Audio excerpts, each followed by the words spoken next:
US-Iran, Russia-Ukraine wars, blocking Nigeria's access to weapons. Defense Minister Musa blames insecurity on lack of ammunition. You can't blame insecurity on lack of ammunition. How come people are not getting ammunition, but bandits have ammunition? Where are they getting their own ammunition from? You are just giving silly excuses. You are giving silly excuses. Where did bandits get their own weapons from? They have sophisticated weapons more than our own military men.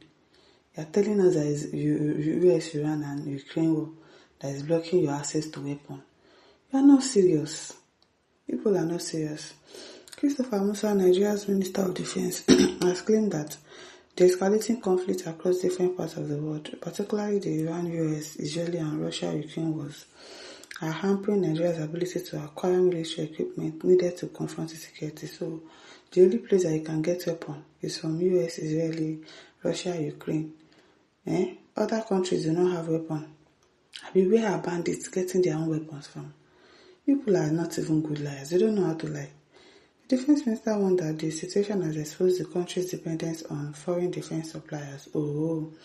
Speaking at the Nigerian People's Strategic Conference and Defense Exhibition 2026 in Abuja on Saturday, Musa said ongoing wars in the Middle East and Russia-Ukraine have created intense competition for military hardware. Now so, leaving countries like Nigeria struggling to secure critical equipment, but bandits in Nigeria have more sophisticated weapons. According to the minister, nations directly involved in the conflict often place large advance orders and possess the financial muscle to secure production slots ahead of other buyers, making procurement increasingly difficult for countries seeking to strengthen their security capabilities. He argued that the development underscores the urgent need for Nigeria to build a self-reliant defense industry, capable of producing weapons and equipment locally. Musa said indigenous manufacturers and innovators within the defense sectors should receive greater support from government institutions. He stressed that local production remains the most sustainable solution to the procurement challenges facing the country. The minister also raised concerns over the absence of a comprehensive national database, describing it as a major obstacle to effective crime fighting and intelligence gathering.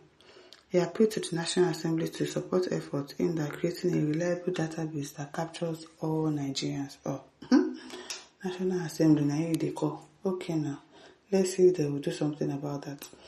The minister noted that such a system will significantly enhance the ability of security agencies to identify, track and investigate criminal suspects. Now so, all the BVN, NIN, whatever that people did is not enough to identify and track if a criminal suspect, or you don't have a database for that.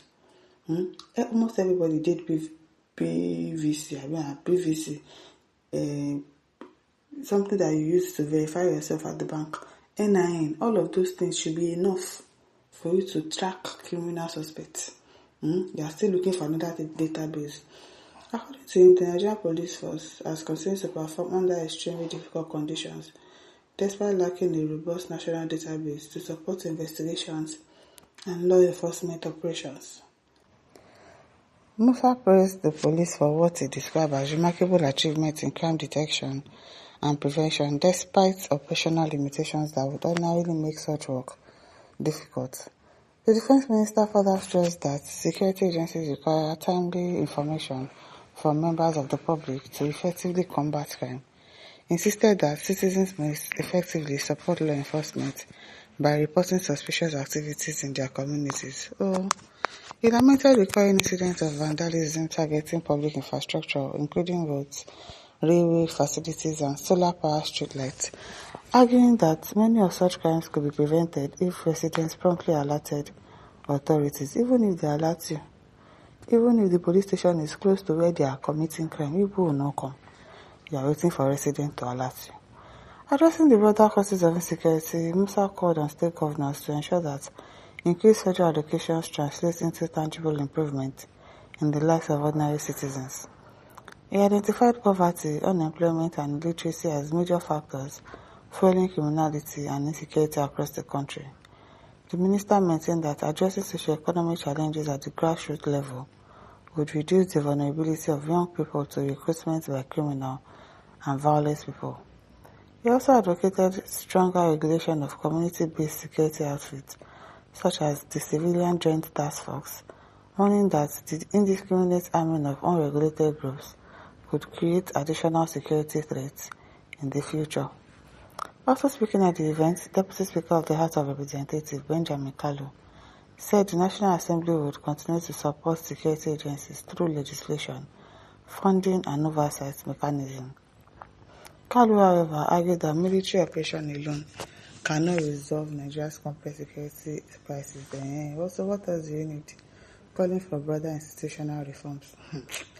The Deputy Speaker revealed that local government reforms remain a key component of the ongoing constitutional amendment process and urged support for the State Police Bill, which recently secured passage in the House of Representatives. He described the bill as a landmark development after years of failed attempts by previous assemblies to decentralize policing in Nigeria. According to the lawmaker, Nigeria's current centralized policing structure is increasingly inadequate for a population exceeding 220 million people, making state policing a necessary reform. He further called for greater participation by the private sector in tackling security challenges, noting that businesses, financial institutions, and technology companies have important roles to play in responding to emerging threats and strengthening national security. Oh, they are coming to strengthen it for you. Oshana says the weapon bandits are using is coming from a town hall different from Balabu. Don't mind them, like where are bandits getting their own weapon from? Martin says the question is where is the bandits getting their own? Oh. Claire says I'm just sure oxygen is not transported through the Strait of Hormuz. Don't mind them. Hey, Kai. Absalom says he has been a very active APC spokesman for quite a while. I was expecting to make him the communication minister, like Lai Mohammed. Now says perhaps the ammunition the bandits are using is coming from Jupiter. They should also go and get their own from Jupiter, because I don't understand that kind of excuse. Like the war in the US, Iran is the one that is stopping you from getting weapon. Go to where bandits are buying their own now. James says if you see a bricklayer drinking beer in the afternoon, know that some bag of cement are already missing. Okay, Catherine says, so who they supply bandits? I wonder. I wonder. Dixon says, but sir, can you tell us where the bandits are getting their own ammunition? Sincerely, where are bandits getting their own? If you cannot get weapons. Says, well, my listeners, don't forget to like, share, subscribe. Thank you for listening. See you some other time. Bye.